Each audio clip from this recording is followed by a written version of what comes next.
नमस्कार, भारत लाइव देख रहे हैं आप। बिहार में जब से सरकार नई बनी है तब से लगातार मंत्रालयों के विभाजन के बाद से मंत्रीगण साफ तौर पर यह बात कह रहे हैं कि उनके विभागों का पूर्ण जिम्मेवारी उनके ऊपर नहीं है। कहीं ना कहीं वो जब वो अपनी ताकत को इस्तेमाल करना चाहते हैं एक मंत्री के तौर पर, तो कई ब्यूरोक्रेट्स उनके सामने खड़े हो जाते हैं। आपको हमने पहले में बताया है कि नीतीश कुमार की वर्किंग स्टाइल जो है वो उनके सहयोगियों को पसंद नहीं आ रही है।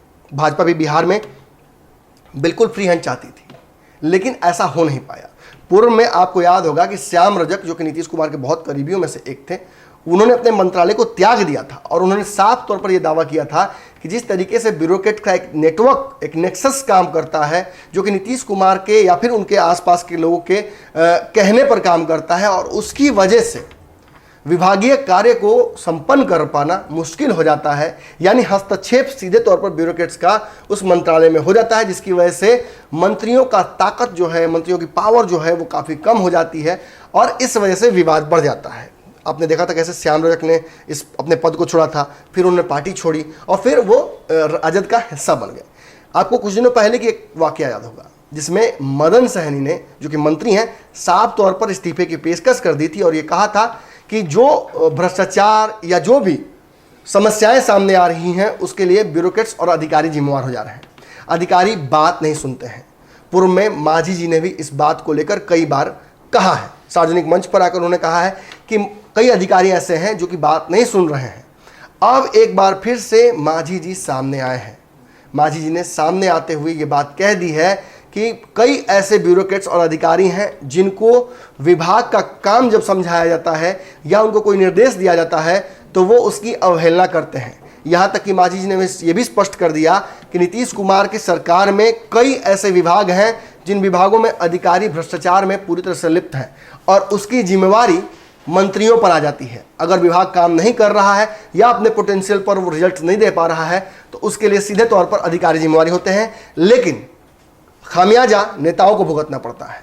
मंत्रालय छीन लिए जाते हैं या फिर उनके पावर को सीज कर दिया जाता है।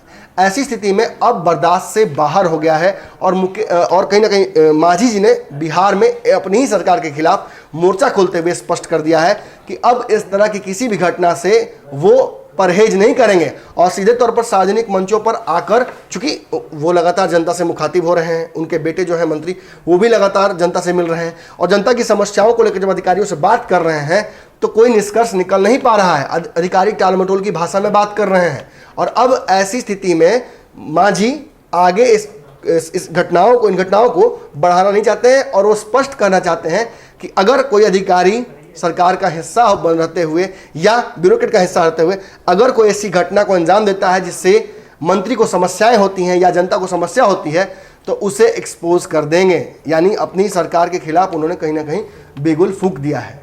आपको क्या लगता है मांझी जी जो आरोप लगा रहे हैं या पूर्व में जिन नेताओं ने आरोप लगाया है ये कितना सही है? पूर्व में बिहार में जब आरसीपी सिंह जदयू के फुल प्लेज कमान में थे तब भी ये आरोप लगाए जाते थे। इन आरोपों पर अपनी राय आप कमेंट सेक्शन में आकर दे सकते हैं। धन्यवाद। अगर ये वीडियो पसंद आई और वह बिहार के राजनीति और बिहारियत से सरोकार रखेनी तो सब्सक्राइब बटन दबा के चैनल के सब्सक्राइब कर ली। ओजे एगो घंटी बा, ओकरा बटन दबा देला से कुल सटीक और मारक खबर रुआ मुफ्त में मिल जाई। अगर रुआ पत्रकारिता के हमनी के नया प्रयोग में सहयोग कर चाहतानी तो ज्वाइन बटन दबा दी। पेटीएम नंबर नोट कर ली 9386816700। धन्यवाद।